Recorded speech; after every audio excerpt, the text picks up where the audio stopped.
Bon, dans cette vidéo, nous allons parler de quelque chose de très important. Nous allons parler de la rémunération quand on est développeur Rust, que ce soit en freelance ou en entreprise. Donc, on va se baser sur plusieurs études. On va commencer déjà par le site officiel des offres d'emploi sur Rust, RustJob, qui est très connu dans l'écosystème Rust pour les offres d'emploi. Bon, vous allez vite comprendre que déjà les salaires vont dépendre de la localisation, du niveau d'expertise et de la valeur ajoutée parce il ne faut pas juste coder pour s'attendre à un meilleur salaire. Il faut avoir tout un bagage qui va avec. Déjà, on va prendre une offre d'emploi au hasard. Ici, on peut voir euh, Rust, Engineer Query. Ça, c'est en Néderlande. Il parle de data processing. Voilà. Ici, qu'est-ce qu'on remarque on remarque dans la description de cette offre? Ils disent que rejoignez une équipe qui développe l'une des plateformes de traitement des données open source les plus avancées au monde.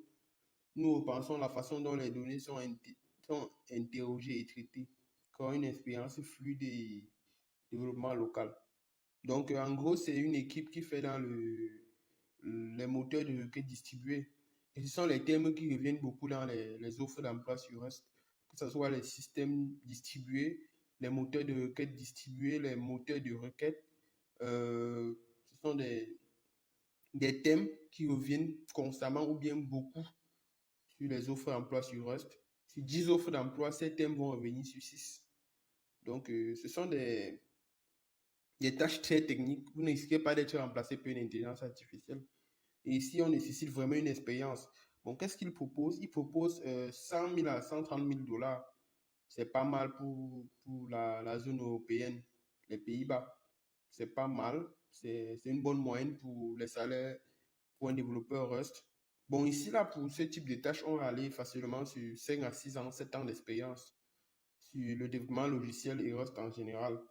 Donc, c'est pas mal comme investissement. Et je rappelle qu'il y a une pénurie énorme de talent aujourd'hui sur les offres d'emploi sur Rust.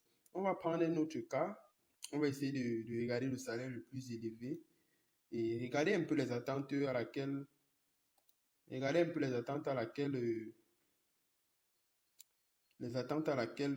ce salaire demande. Ici, on va aller sur l'offre d'emploi, c'est 230 000 à 280 000 dollars. C'est États-Unis. Bon, c'est pas surprenant pour les États-Unis. Bon, maintenant, regardons un peu ce qu'ils proposent comme tâche. Nous recrutons une